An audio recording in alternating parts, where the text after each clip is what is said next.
Hey everyone, Gil here at graymanprepping.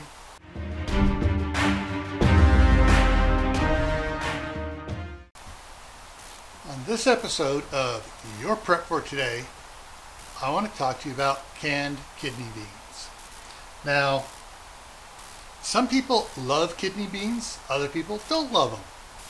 We used to eat them all the time. We've cut back and we've discovered some other type beans we like more. But we still have a few kidney beans, but they're usually dry.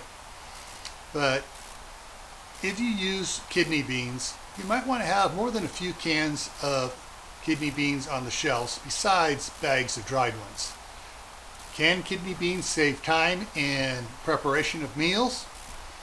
So it's something you may want to have on hand for that quick, need to get it together type meal.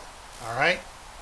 So before I take off, I'm going to leave a link to a video up here you should be interested in, a playlist down here, another video over here, and the link to Camp Pat and Family Compound, my gardening channel up here. So remember, keep on prepping, keep adding to your preps, and don't let anybody tell you to stop. See you around, take care.